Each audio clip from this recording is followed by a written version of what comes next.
à partir de maintenant, j'ai exactement 24 heures pour recoder le site d'Apple.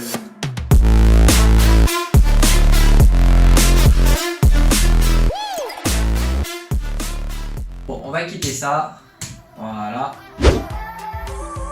Ok, donc voilà le petit site, on peut voir ici, sympa, d'accord. Première, deuxième.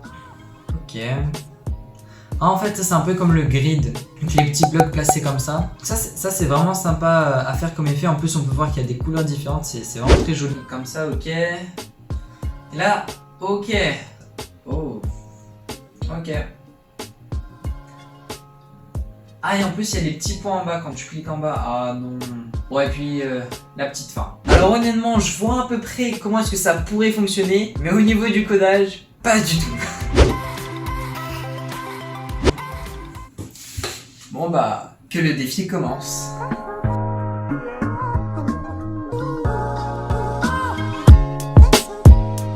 J'ai déjà créé les petits modules comme ça, les petits rectangles là. Hop. C'est parfait là déjà. Hein.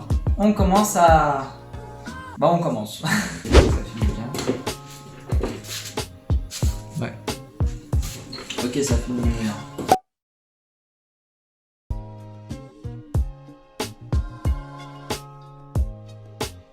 Alors pourquoi en fait recréer le site d'Apple? Alors c'est vrai qu'en général les gens ils recréent à partir d'une certaine maquette, d'un certain design, mais le fait de recréer à partir d'un site surtout très avancé comme celui d'Apple, eh bien c'est très utile parce qu'en fait tu peux apprendre beaucoup de choses dont tu ne connais pas forcément aujourd'hui. Donc en fait c'est très pratique pour en fait apprendre. Alors un petit élément nouveau lorsque tu inspectes la page et que je ne savais pas du tout, c'est qu'en fait ici dans le menu on a des petits logos ici comme celui d'Apple et en fait c'est pas une petite image en PNG mais en fait c'est tout un truc bien plus complexe. Et en fait, si on regarde ce petit logo et qu'on analyse plus en détail, en fait c'est une image SVG avec un sort de passe que je sais pas du tout ce que c'est. Mais donc tout simplement en le copiant-collant dans le code ici comme tu peux le voir, bam, il est là. Alors j'ai une petite anecdote à te raconter. J'étais en train de créer le site d'Apple et là tout d'un coup le site officiel eh bien il change. Et là franchement c'était catastrophique parce que je devais recommencer, tout refaire du début. Bon sauf qu'heureusement je t'annonce la bonne nouvelle, c'est que j'étais qu'au début.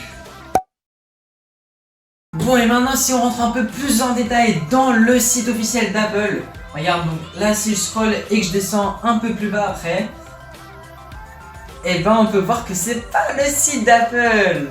C'est le mien. Bon si tu t'es fait avoir, n'hésite pas à liker la vidéo, ça me ferait plaisir. Bon et puis, je pense que tu t'es fait avoir, mais même si tu t'es fait pas avoir, ça me ferait extrêmement plaisir. En vrai c'est pas mal quand même, hein. Regarde-moi ça avec la petite 9 barres, c'est pas mal. Bon, on va pas se mentir, il y avait quand même des éléments qui étaient difficiles à coder, et surtout dès que je les ai vus en premier en fait.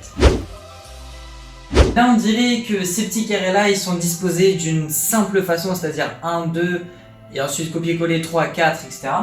Sauf que si l'on inspecte la page, et bien dans ce gros élément, si on désactive une seule chose, hop ça devient de cette manière là. Donc là c'est uniquement des blocs comme ça allongés. Alors voici une petite astuce qui est franchement très simple à maîtriser et pas du tout en fait compliqué à faire. Bon là je vais te montrer une petite astuce que je savais pas du tout, regarde-moi ça. Tu les vois les 4 carrés là, qui par la suite en fait vont représenter ces 4 là. Je marque une ligne, et là j'actualise, bam. Et c'est exactement celui-là. Grid Template Columns. 50%, 50%. Oh non, faut que je la replace bien là, la caméra. Oh. Et la deuxième astuce, je rajoute encore une fois une ligne. Et là j'actualise, bam. Ça c'est pas mal. Et là c'est le Grid Gap, 12 pixels, voilà.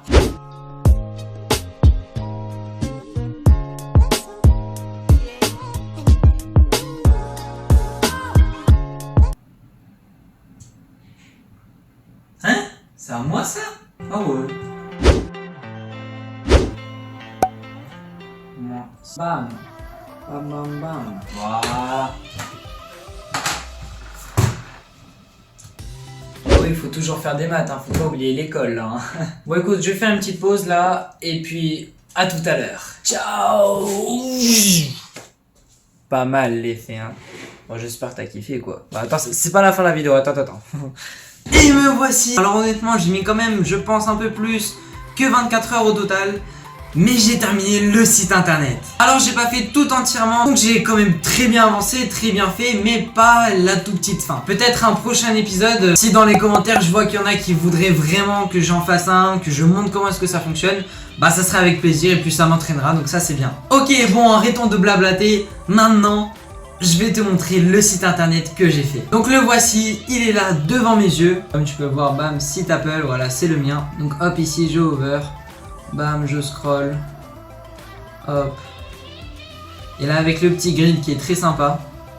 Et voilà, donc je me suis arrêté à là. Je suis pas allé plus loin parce que j'avais pas assez de temps. Mais donc ça fonctionne super bien et je suis super fier de moi. Franchement, c'est magnifique. Et donc là, si tu veux faire une petite comparaison avec le vrai site d'Apple, je vais te montrer ça tout de suite avec un écran en parallèle comme ça, scindé en deux. En tout cas, n'hésite pas à me soutenir et propose-moi des petites idées en commentaire. Et à bientôt pour une nouvelle vidéo.